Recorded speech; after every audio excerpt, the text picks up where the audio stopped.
এটা হলো আমার মিন্টু ভাইয়ের ভ্যান।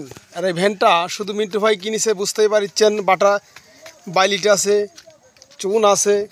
এই যে মিন্টু ভাই খেজুরের গাছ ঝুরতেছে। ভাই হাঁসির দিন তো শেষ, এখন তো বাটাল দিয়ে ঝুরে না, বাটালে গাছ লাগালে ভাই আইডিয়া নেই, এখানে হাসি দিয়ে আইডিয়া দেখে মানে দু টান মারলে যাতে হয় যায় নাকি? হ্যাঁ, দুই টান দিলেই শেষ। দুই টান দিলেই শেষ।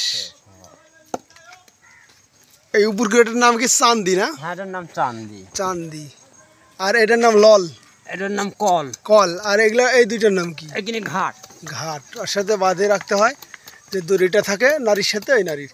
এখন বিষয়টা হলো অনেক সময় অনেকে এই গুড় কিনে দেখি চাষকর বাজারে আসার পর ওই সবাই একটা প্রশ্নই নাকে নেয়। নাকে নেওয়ার পর ভাই গুড়ে তো সেন্ট নেই, সেন্ট না হওয়ার কারণটা কি? গুড়ে সেন্ট না হওয়ার কারণটা কি, আমরা যখন আগে গাছ লাগাইছে আমার বাপ দাদারা দেখছি ওই 2 দিন 3 দিন লাগায় 2 দিন করে ফেলা হয়েছে, গাছটা শুকিয়ে কট করে থাকছে, এই কারণে গুড়ের হলো সেন্টটা ভালো হয়েছে। আর এখন আমরা 1 মাস ধরে গাছ লাগাই, মানে রেগুলার প্রতিদিনই লাগানো হওয়ার কারণে এরকম হয়। অনেকে আবার বলছে যেরকম ব্যাপার না, ওইটা ওই যে চুনটা দেখতে পাচ্ছি, এই চুনটা দিলে নাকি ওই গুড়ের সেন্টটা আসে না। না, চুনটা দেওয়ার কারণটা হলো কি গাছ রসটা ঠান্ডা থাকে, রসটা ভালো থাকে, স্বাদ লাগে। এই যে যেটা দিলে আর কি, হ্যাঁ আঙ্গুল দিয়ে। অনেকে আবার বলে যে এই চুনটা দেওয়ার কারণে নাকি গুড়ের বেশি সেন্ট পাওয়া যায় না। না না, নাকি চিনি টিনি মিক্সার করলে সেন্টটা বাসে, কোনটা? না না না, চিনি মিক্সার করলে ওই কাহিনী হলো ওটা যে গাছ 1 মাস পর পর পালি দেয় 1 দিন করে, ওই কারণে গাছের রসে আর সেন্ট থাকে না। এই কারণে এই রসে আর সেন্ট থাকে না। আমরা কিন্তু জানতে পারলাম আসলে কি কারণে। আগে যখন দেখছি 2 দিন 3 দিন করে এরকম পালি দিত, মানে অর্থাৎ 2-3 দিন লাগানি পরের দিন আবার লাগানি শুরু করছে, তখন রসটা ভালো পরিষ্কার, সেন্টটা ভালো হয়েছে। আর এখন মনে করেন কি আর বলবো, প্রতিদিন দিনে যদি 3 বার করে ঝুরা গেল নি যে রস পাড়া গেলেন, তা মনে হয় লাগালেন না ভাই। এরকম সিস্টেম আইছে। গুড়ের দাম বেশি দেখি মনে করেন দেখেন না, যখন জিনিসের দাম বৃদ্ধি হয়, ফুলকপির দাম অনেক ছিল তখন মনে হলো 2-3 বিঘি কেন করি নাই, যখন দাম কমলো তখন বলিচ্ছে ভালো দিন বেশি করি নাই। আমার ভিতরে এরকম একটা লোভ আইছে, যারা গুড় কিনি আমরা কিন্তু অবশ্যই সবাই একটা কথাই বারবার বলি যে ভালো গুড় কোনটা আমরা কিন্তু চিনি না, আমরা শুধু চাই যে ভালো গুড় কোনটা। তাহলে ভালো গুড় মানুষ কীভাবে চিনবি? অনেকে এসে দেখি যে এইভাবে গুড়ের উপর এদের আঙ্গুল দিয়ে এরকম টান দেয়। হ্যাঁ, এই সাদা দাগ দিয়ে দেওয়ার কারণটা কি?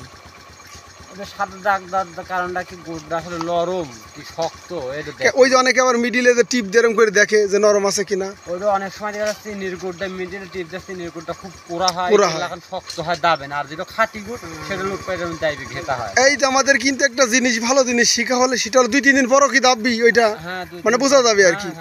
যদি চিনির গুড়টা দিতে পারো, আমরা খুরি দেখি, খুরির মিডিলে যে জিনিসটা আছে ওইটাতে আমরা টিপ দিব, যদি দেখেন একটু দাবা দাবা, তাহলে মনে করবো আর ভিতরে চিনি নাই।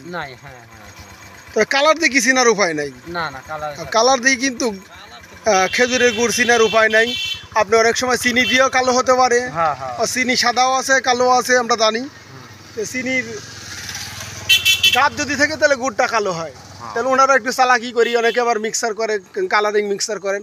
এই জন্য যারা গুড় কিনবো, সেন্ট এক কথা আর কি মিন্টু ভাই, যে সেন্ট টেন্ট সব না দেখি যে ভালো একটা যারা গুড় বিক্রি করে তারা ঠিক নিলই ভালো। হ্যাঁ, এই কথাই আমি বলতে চাচ্ছি। যারা গুড় কিনেন বা কিনে খাবেন, অবশ্যই অনলাইনে হোক আর যেটাই হোক, দেখবেন আপনার পরিচিত মানুষ কিনা, কার কাছ থেকে এই শীতের সময় টাটকা গ্রামের, একদম দেখেন কত সুন্দর গ্রামের টাটকা খেজুরের গুড় খেতে হলে, আমি তো এগুলো বলতেছি না যে আমার ঠেনে নিতে হবে, আমার কিন্তু নাই, আমি কিন্তু অনলাইনে বিক্রি করি না।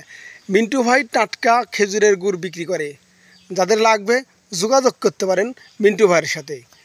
01315118991 এই নাম্বারে, 01315118991 এই নাম্বারে মিন্টু ভাইয়ের সাথে যোগাযোগ করতে পারেন। বাসা বিয়াঘাট, শিয়ানপাড়া, থানা গুরুদাসপুর, জেলা নাটোর। ভালো থাকবেন, সুস্থ থাকবেন, আল্লাহ হাফেজ।